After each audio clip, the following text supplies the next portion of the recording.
Welcome to Zentangle Project Pack number 17. This is day 8. My name is Rick, Hi, I'm Maria. and I'm going to work on the remaining 3 unstrung white 3Z tiles here. In the last video, Maria did hers, and this is a chance for you to get to see a little bit different style and approach. I'm not going to be doing it to get it done in like 5 or 6 minutes, but I'm going to follow the same approach and use the same tangle and see where we go. So just as before, we're going to have that lovely orb in the middle-ish in the middle. And I'm going to do these same number 9 or number 6 shapes. I'm starting mine from the corner. Maria started hers from the orb. It just lets you know that everybody's got their different style for even drawing a tangle, never mind what it looks like. Right? So I'm really like following that line, then taking off, and then landing on that center orb. And then I'm going to do the same. I'm going to take off on the other side, and I'm going to target the orb, but when I come to the other line, I stop. So you have that leaf effect going on.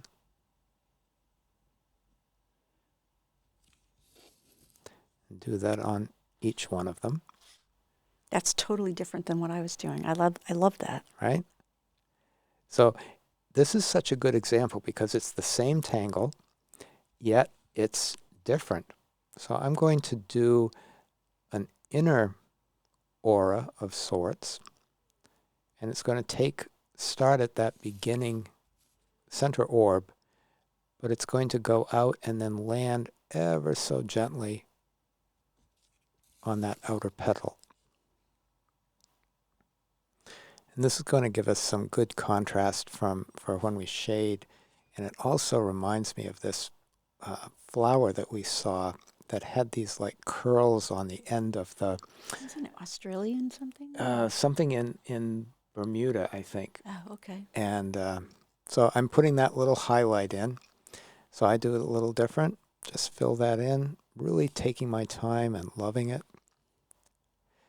And now I want to aura that outside triangle. And I'm just going to aura it Till the cows come home. till the cows come home. And I will not, you don't have to watch every one of it, but I'm just doing really, really thin auras all the way in from each side. It adds such nice texture and a background. Right? So simple. Just enjoying each line that you're putting down. And I do that in all 3 sections. And then once I've done that, I thought, well, I'm just going to let this go off the edge. So I'm doing the same auras around the outside, keeping that similar gap.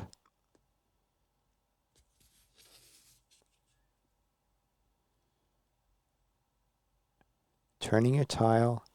And I tend to, repeat myself here, but keeping this part of the tile that I'm auraing on the other side of the pen. That way I can follow along where my line is going, and my pen isn't covering what I'm following along. So I'm just adding auras one after another. And I decided to let them go pointy at the end. Sometimes you can make it rounded, sometimes you can make it pointy. And just filling it out until we have the completed tile. And you can fudge it a little bit. And whatever the character of your line is, it will be consistent throughout if you draw the line in the same direction.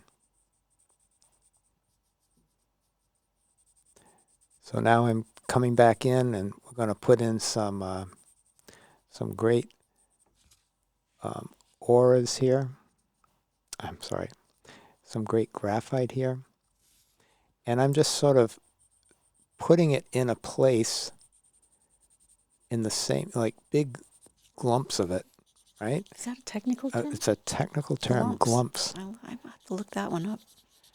And then come back in with the tortillon and invite the graphite into the paper, and then just very, gradually smooth it out on that beautiful leaf or petal.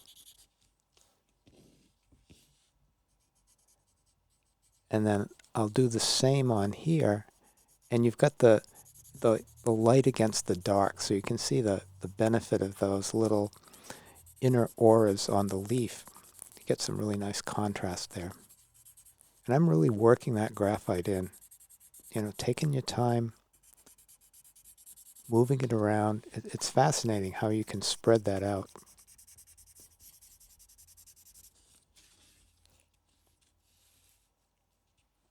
It's like a one-eyed rabbit with 3 ears. Okay. Tile number 2. Okay, so this one, I'm going to go right to the center circle here. And I'm going to use the outside of the tile as my guide. And I'm going to repeat what I did the last time with those 3 6s or 3 9s. And I just sort of bent my tile so it's laying flat on the surface. Sometimes if it's curled up, then you put the pen on it and then the tile moves. So I made it so it's laying flat on the surface. And we're doing the exact same thing here with those 3 petals.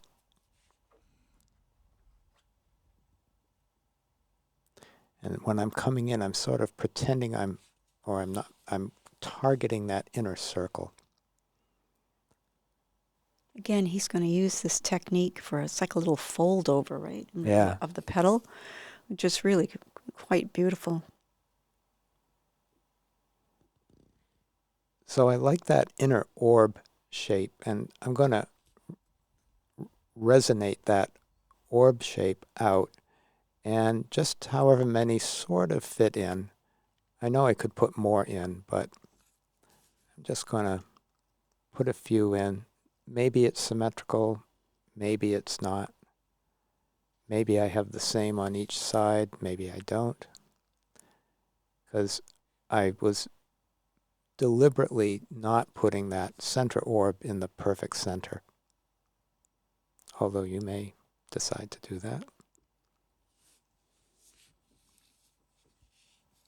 It's center-ish. Center-ish. And I really love that idea of that contrast with that center dark part there. So we'll go in and fill the interstices between those orbs. Nice, heavy black. And then again, on the outside, we're going to come back with that aura. Just sort of hold everything together.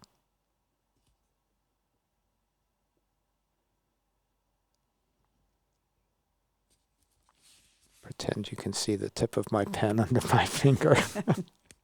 Pretend you can. Everybody holds their pen differently. And now I'm going to take my light gray pen and just color in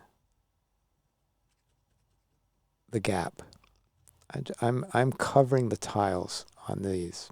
Maria left a big border untangled. Well, I'm going to cover right out to the edge on these 2 at least. And you can sort of see a texture in that gray pen, and I'm just going to go with that. Almost like a marbled paper. Right? And it just lifts that up off the back a little bit, has a little texture to itself, a little grain pattern maybe. You can always go back over it and play with that. And then we'll come back in and put down, what did we call it? The glumps? The glumps. The glumps of graphite? Those are really glumpy. Yes. So I'm really heavy here with it, and then spreading it out. I'm how much can I spread it out over the whole leaf and how gradual I can do it. And once I've done a leaf, well, I'm going to use the graphite that was on the leaf that I picked up and just use that to add a little bit of low light to those orbs. And there's that one. Beautiful. Okay, so here's our third 3Z. And again, I'm going to start right in the middle with with that orb. And when I did the last one, after I did these first nines, if you will, or upside down sixes, and I was doing the other part of the leaf, it curved in a little bit, and it was like, ooh, oh, that'll be interesting. So on this one, I'm just going to totally exaggerate that, and you'll see what I mean in just a second. So that landing where you just retrace the orb just a bit. So up here, I'm going to, instead of coming off at a right angle, I'm going to take off like this and just make it like an S shape. So I'm doing a little bit of takeoff, retracing that line for just a smidge, and then coming back down to the center. Just really enjoying that shape. And then I'll put that same fold in that we've been doing. And this tangle, you can look it up on the newsletter. It's called Well, and it was inspired by a jewelry box at the Higgins Armory Museum of like knights in shining armor. It was an armory of from, I don't know, the 1100s, 1200s, and that was this pattern, and it was done in wire, and it was it's become a tangle that both Maria and I use a lot. So I'm putting that little highlight circle, filling that in, that nice glossy bit. So now I'm going to take the idea of those orbs, and the end of each petal is going to hold an orb that goes off the edge, just sort of extending that. And this was something that, just did it on the fly and took inspiration from the slight slip of my pen when I did one of the leaves on the previous tile.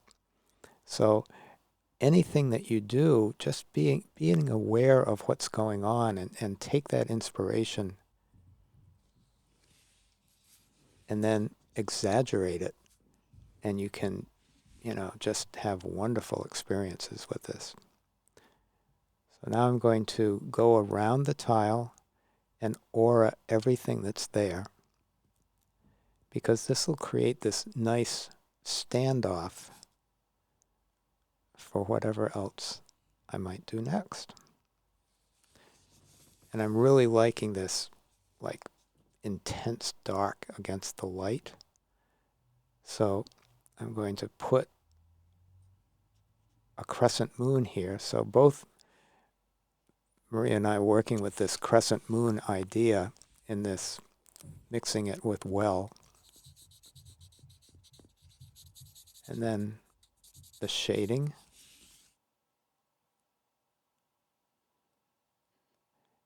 And instead of, I wanted this to not be, I wanted a thicker line, and I didn't want it to be, I decided, well, instead of using the pen, what if we put the auras in with pencil? So I'm holding the pencil low, at a low angle, so I can get sort of a thicker line, a softer line.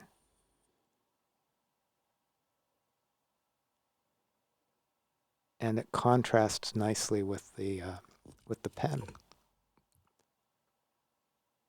and just take it right off the edge of the paper. And we'll do that on all three sides.